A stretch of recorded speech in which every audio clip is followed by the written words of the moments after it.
Handphone turun dikit.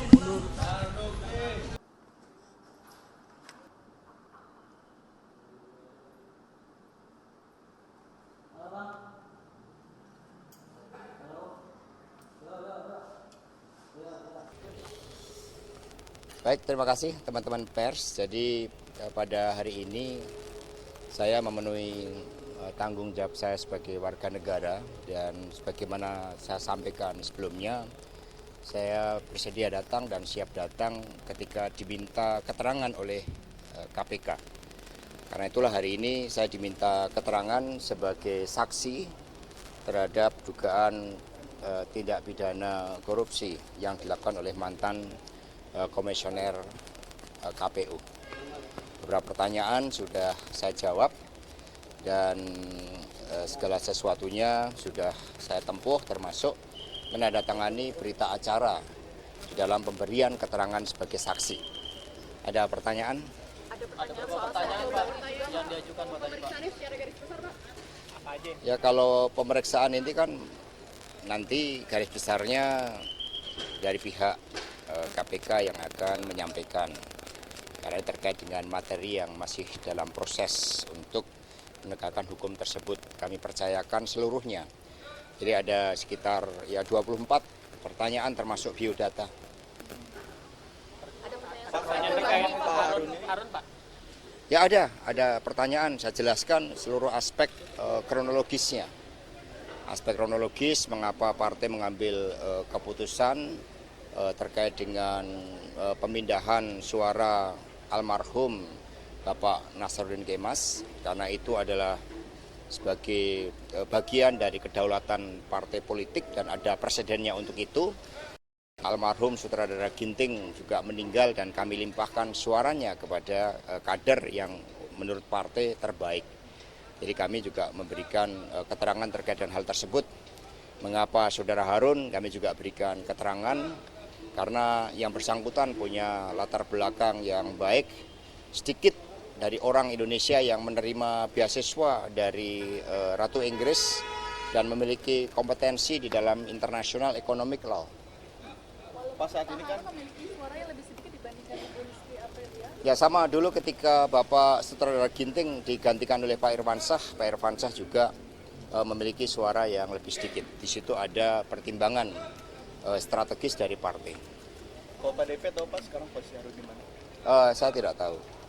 Apakah menghimbau untuk menyerahkan diri? Ya, tim hukum kami menghimbau untuk bersikap kooperatif, tidak perlu takut, ya, karena dari seluruh konstruksi hukum yang dilakukan oleh tim hukum kami, beliau menjadi korban atas tindak penyalahgunaan kekuasaan itu. Karena ini pada dasarnya persoalannya sederhana, dan partai melakukan itu terkait dengan proses penetapan calon terpilih, di mana melalui keputusan Mahkamah Agung dan fatwa MA, Saudara Harun memiliki hak untuk dinyatakan sebagai calon anggota legislatif terpilih setelah pelaksanaan keputusan MA dan MK tersebut. Hanya hak ini ada pihak yang menghalang-halangi. Pak, pada prosesnya itu ada suap yang dilakukan Pak. Bapak sendiri tahu nggak Pak ada suap itu Pak? Sama sekali tidak tahu, karena partai telah menegaskan berulang kali melalui surat edaran untuk tidak boleh menyalahgunakan kekuasaan, apalagi sebuah tindakan yang melanggar hukum. Nah, karena itulah rekan-rekan pers sebaiknya kita percayakan seluruh proses penegakan hukum tersebut. Saya hadir karena saya juga percaya terhadap seluruh proses penegakan hukum yang dilakukan oleh KPK. Ya, terima kasih. Dianggap biasanya ada merintangi kasus dan bermain dua kaki Pak. Itu gimana Pak? Gimana Pak? Coba ya. Awas ini.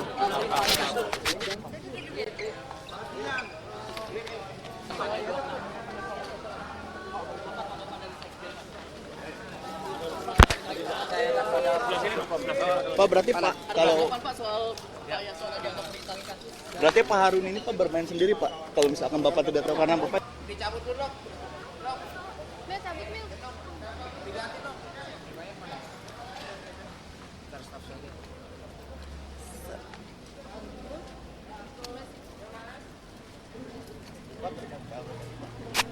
ini Bapak Saya menandatangani itu. sudah berikan keterangan ya. Nanti tinggal nunggu penjelasan yang lain. Berarti Pak Harun itu bermain sendiri Pak, bisa dibilang seperti itu dalam suap ini. Ya. Tidak ada. Cukup saya sudah berikan, kita percayakan pada proses hukum dan saya datang dengan sebuah niat baik. Ya. Kemana Tan? Handphone turun dikit. 4 jam ya? Ya.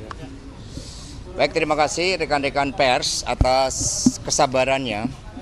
Jadi saya datang ke KPK ini dengan niat baik sebagai seorang warga negara yang juga taat pada hukum. Saya di dalam ruangan yang sangat dingin hampir sekitar 4 jam dan bersama penyidik face to face itu paling lama 1,5 jam. Sisanya ditinggal kedinginan. Dan kemudian pemeriksaan saya belum masuk materi pokok perkara karena di tengah-tengah itu kemudian staf saya yang namanya Kusnadi itu dipanggil katanya untuk bertemu dengan saya, tetapi kemudian tasnya dan handphonenya atas nama saya itu disita. Sehingga kemudian kami tadi berdebat karena sepengetahuan saya sebagai saksi di dalam kitab Undang-Undang Hukum Acara Pidana, saya berhak untuk didampingi penasihat hukum. Dan kemudian akhirnya ya saya memutuskan bahwa pemeriksaan nantinya untuk dilanjutkan pada kesempatan lain. Dan kemudian ada handphone yang disita dan saya menyatakan keberatan atas penyitaan handphone tersebut. Ya karena segala sesuatunya harus didasarkan sesuai dengan hukum acara pidana. Karena ini sudah suatu bentuk tindakan yang pro justisia. Sehingga hak untuk didampingi penasihat hukum itu seharusnya dipenuhi oleh mereka yang menegakkan hukum. Sehingga teman-teman pers kemudian akhirnya ya kami menyampaikan ya kalau gitu nanti pada kesempatan lain kami akan datang memenuhi undangan dari KPK sebagai wujud tanggung jawab dan komitmen kami sebagai warga negara. Terima kasih. Mas, apa informasinya bahwa mungkin dari penasihat hukum dulu, silakan.